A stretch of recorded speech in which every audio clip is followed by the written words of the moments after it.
মালদায় রাজ্য পুলিশের ডিজি রাজীব কুমার আজ দুলাল সরকারের স্ত্রীর সঙ্গে সাক্ষাৎ করেন। ডিজি রাজীব কুমার আজ সকালেই সেখানে গিয়েছিলেন, মালদায় গিয়েছিলেন ডিজি রাজীব কুমার এবং সেখানে গিয়ে তৃণমূল কাউন্সিলর দুলাল সরকারের স্ত্রীর সঙ্গে দেখা করেন তিনি।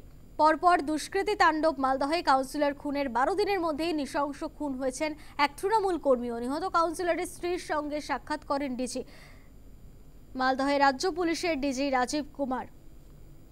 পরপর দুষ্কৃতী তাণ্ডব মালদায়, দুলাল সরকার খুনের ঘটনা এবং তার 12 দিনের মাথায় নৃশংস খুন এক তৃণমূল কর্মী।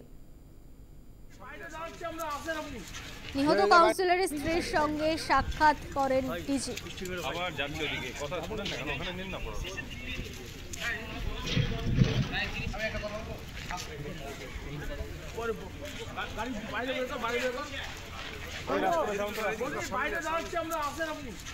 ফোনে রয়েছে প্রতিনিধি রাজীব ঘোষ। রাজীব, আজ রাজ্য পুলিশের ডিজি রাজীব কুমার গিয়েছিলেন মালদায় এবং কাউন্সিলরের স্ত্রীর সঙ্গে সাক্ষাৎ করেন তিনি, কি জানা যাচ্ছে?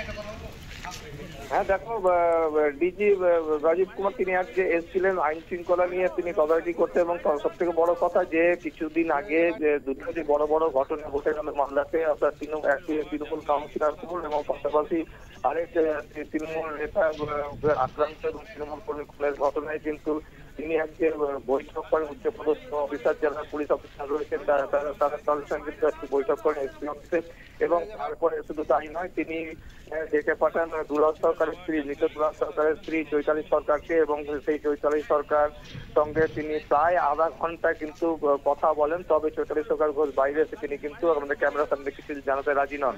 তবে ডিজি তিনি যেটা বললেন, রাজীব কুমার তিনি বললেন যে তদন্ত এগোচ্ছে এবং খুব ভালো মতো এবং তদন্তের অগ্রগতি হচ্ছে এবং খুব ভালো মতো তদন্ত এগোচ্ছে, এতটুকুই তিনি কিন্তু কথা বললেন। এবং আইন শৃঙ্খলা নিয়ে বহুক্ষণ প্রায় ঘন্টা দেড়েক কিন্তু এখানকার উচ্চপদস্থ অফিসার, পুলিশ অফিসার যারা রয়েছেন, এমনকি ডিএম পর্যন্ত ছিলেন, এবং সবার এই উচ্চ পর্যায়ে বৈঠক কিন্তু একটা হয়েছে যে আইন শৃঙ্খলা কিভাবে আরো কঠোর করা যায়। অর্থাৎ বারবার কিন্তু একই ঘটনা ঘটছে যে এই তৃণমূল নেতারা আক্রান্ত হচ্ছেন, তৃণমূল নেতা খুন হচ্ছেন, এইসব বিষয় নিয়ে সম্পূর্ণ বিষয় নিয়ে এই বৈঠকটা হয়।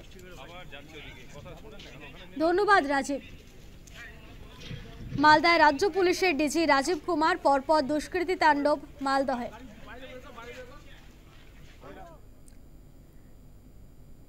ডিজিপি রাজীব কুমার কি বলছেন শোনাবো।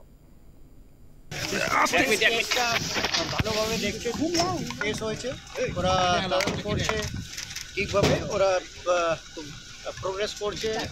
বাকি যে কেসের ডিটেলস আছে এসপি সাহেব বলবেন।